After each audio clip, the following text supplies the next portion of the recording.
I'd like to welcome everybody to this initial offering of getting to know our coaches a little bit better and finding out what they're doing during this time of the COVID-19 crisis. And our first guest here is Brett Peabody, our head football coach and the director of football operations. Welcome, Brett. Hey, how are you guys? We're good. So tell us a little bit about how your path took you to Long Beach City College as the head football coach.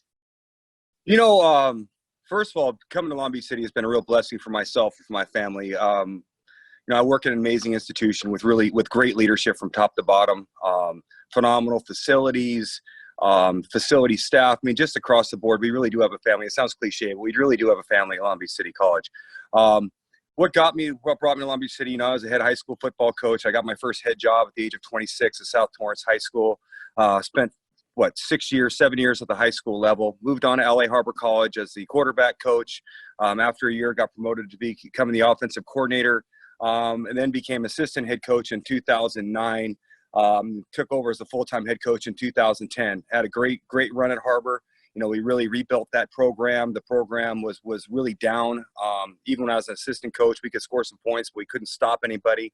And we just weren't winning. Once they, gave us control, I've got to say something real quick. I lost a great friend last week named Ruben Ale, who was the guy that really was my partner building LA Harbor College football. If it wasn't for him, I wouldn't be in the position I am today. I'm eternally grateful to him and his entire family. And really, we took Harbor from a perennial doormat to a program that, won a couple conference titles and went to 4 straight bowls in 4 years, which was a real heck of an accomplishment, especially with the limitations we had there from not only a support standpoint for our administration, but just financially. The facilities were not good. It was tough, and I'm really proud of what we did at Harbor, and I couldn't be more grateful to Ruben Ale and the Ale family. It was a tough week last week, and it's still going to be tough because, we're not getting to say goodbye to him right now in the way that he should be honored, and hopefully the family will do something coming up this summer once things open back up and we can honor Ruben the right way. So anyway, I had my eyes on the Long Beach job for a few years. I knew, the program like Harbor at the time was a bit down, wasn't winning, weren't performing on the field, weren't transferring at a high rate.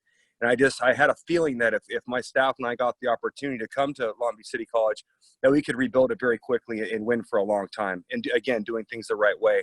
So like I said, we had our eyes on the job. We had a feeling it might come open. We thought we might get there a year earlier, but Long Beach City actually upset us on our home turf at Harbor when we were going for a 3rd straight conference title. That game was still irks me to this day. Sure enough, the very next year, we're going to play our last regular season home game. Harbor's traveling to Long Beach City College, and Mike Reisbig actually pulled me aside before the game. And I'm normally not real chatty with the opponent before the game, but Mike and I had a great relationship for a long time. He pulled me aside and said, Brett, I think I'm going to resign at the end of the year. I think you'd be a great fit here, and I think you should consider coming over. Well, I about jumped out of my shoes because it was kind of what I'd been striving for. I pulled my staff aside before the game, and I said, hey, no slip-ups today, not like last year. Make a statement. Sure enough, we scored 51 points on Long Beach City in the first half. One of our receivers, Ryan Hyman, God rest his soul, passed away in a drowning accident in Texas 2 years ago. He scored 5 touchdowns in that first half, and sure enough, we rolled Long Beach. And here I am. I'm grateful to the Reisbig family, Larry Reisbig in particular, another man, God rest his soul, legendary coach in the JC system. The family really pushed to help me bring in. I had a lot of great alumni support, and there were some key administrators that knew the work we had done at Harbor College. And sure enough, here we are today. Well, we're certainly lucky to have you. You've had a great run and great success at Long Beach City College. This past year was a year of redemption for you. And yes, sir. The series that the communications department did was, I thought, absolutely fantastic. And for those of the people who have not seen it, you can go to YouTube and click on the Long Beach City College football redemption series. It is just outstanding. I thought in my 1 year of observing you and the program that it really captured the spirit of your team and what you try to develop as a program. Why don't you comment a little bit about what it was like to be filmed like that and to go through that whole process and this season? I was hesitant to do it in the first place because you never know how things can be portrayed. And I really credit Brad and his staff for the way they really took the time to really analyze what we do, how we do it, get to know our coaches, and get to know our players. I think the personal insight into how we all work together and how we are as men and leaders and coaches in our program really was impressive how it came out and was portrayed. Because I can tell you right now, our coaching staff is all on the same page, and they truly care about the student athlete and their future and where they're going to be once football is done and gone. So it turned out to be quite a rewarding experience. And I've gone back and watched it, especially being over this time, not being around my team and around my staff. It's one thing to do a Zoom thing like this, but it's a totally different experience, when you're with people, and you're around people. And I love human contact. I love people in general. And being away has been difficult. So I've gone back and watched and relived a lot of those moments. DA and I were on the phone again the other day. Turp and I were on the phone yesterday.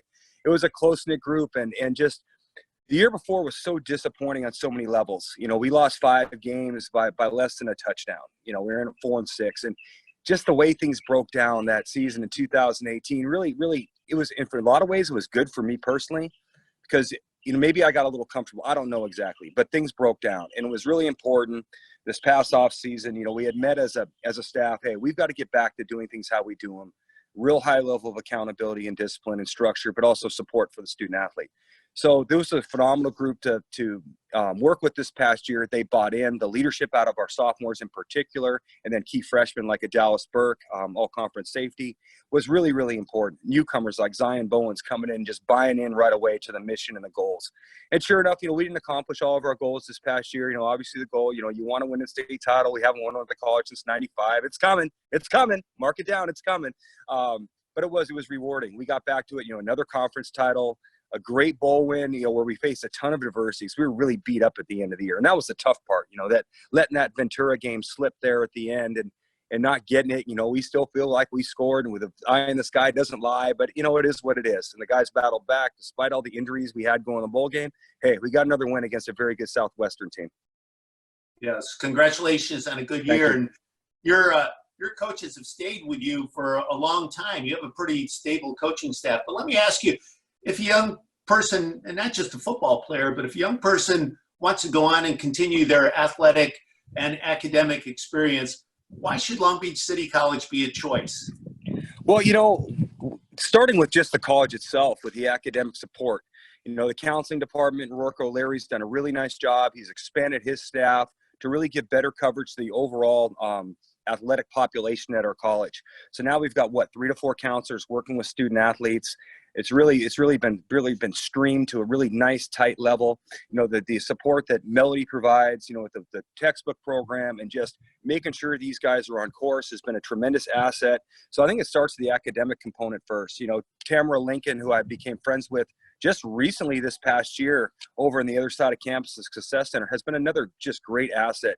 Really, and once you get into our college, you see the resources that are available for a student, not just a student athlete, but just a regular student. There's no reason not to be successful. And I think the fact that, the college has really put student success first and has found some real innovative ways to make sure the students have access to great resources. I just look at the way the administration this year, shifting from in-class to online in a period of basically 2 weeks with all those courses, it's remarkable. And just the leadership from them, the constant communication with faculty and staff, you do feel support. It's a great place. Then you look at our athletic program. Program after program after program is successful. All the coaches get along really, really well. The athletic training staff, we specifically work with Megan and Randy in football, and they're phenomenal about our student athletes getting a return to play. And Shane Irwin actually comments a lot about that during the redemption series. Just the way his body was beat up and the way they got him back out there, it's remarkable. The communication levels, Mary Aha leading that area over there. It's pretty spectacular. Then you look at, like I said, just our football program. We are a community college-based program. Just about every coach on our staff played JC ball or played college ball in some respects. Most of them are educators, they're teachers. It's a place where, we're going to push you hard. We're going to hold you accountable, but it's a place where you're going to really have a chance to grow and develop as a student athlete. In both aspects. Because at some point, I want to see all these guys make the NFL. Congrats to Kobe Williams. Kobe, you are now a member of the Jacksonville Jaguars. 2015 alum from Long Beach City football. That's great. Waiting for you, Cedric Burr, to get picked up. It's overdue. You had 2,000 yards in 2 years in Hawaii, 20 touchdowns. What are guys waiting for? You should be signed already. But anyway, just a great place to work, just support. And like I said, I said earlier, family's kind of a cliche term, but family is reality at our place. So you've had the opportunity to coach a lot of young men in your football program. It's not many people that get an opportunity to coach their son. You had that opportunity. What was that like? Well, first I want to acknowledge as a coach, you're no one without players. And we've had success at Long Beach City. Yeah, I think we do. I think we're pretty good coaches. At the same time, we've had phenomenal players, phenomenal student athletes. This number of kids that have gone D1 and the success they've had at that level, and now seeing some of them having success at whether it be the NFL, the XFL, I'm going to miss you, XFL, or the CFL. It's pretty cool to see.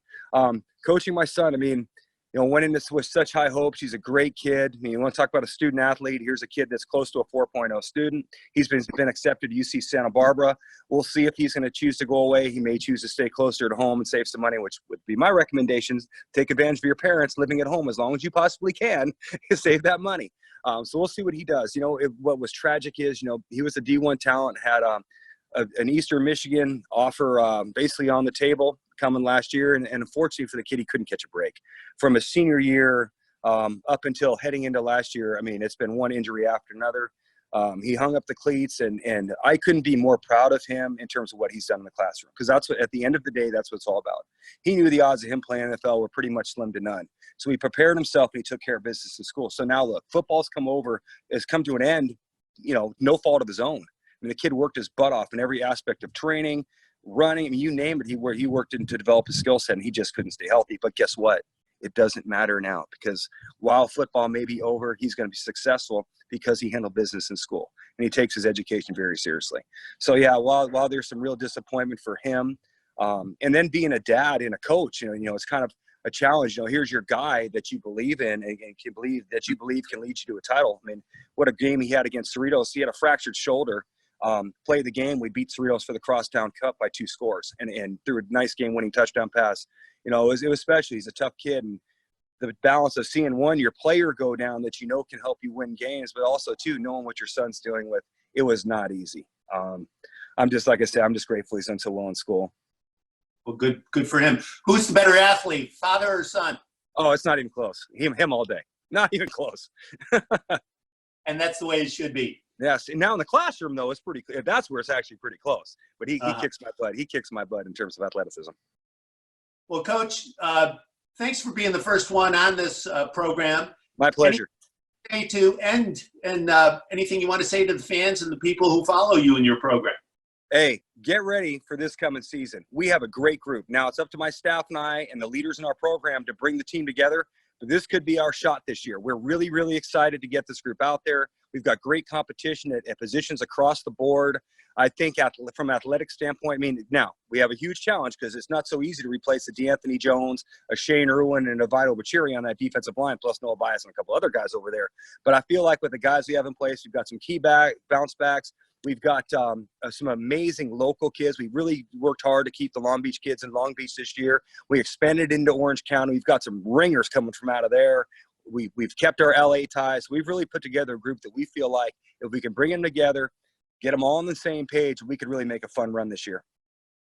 Well, I will tell you, it was a while since I saw Long Beach City College football play, and being on the sidelines and watching your team and program compete this past year was an absolute joy. There's no reason to go to the Coliseum or to the Rose Bowl to watch good collegiate football.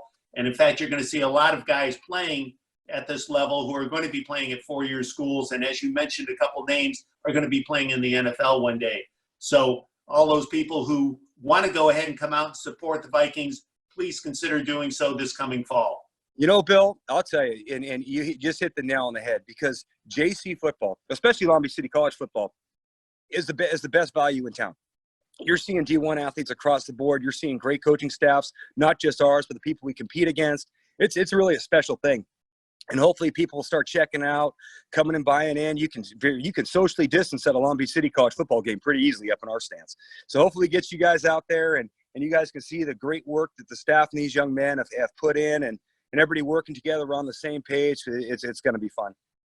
Hey, and go Vikings. Peace. God bless. Yes. Thanks, Coach. And to all those people watching this, stay safe, stay healthy, and stay sane. Go Vikings. Absolutely.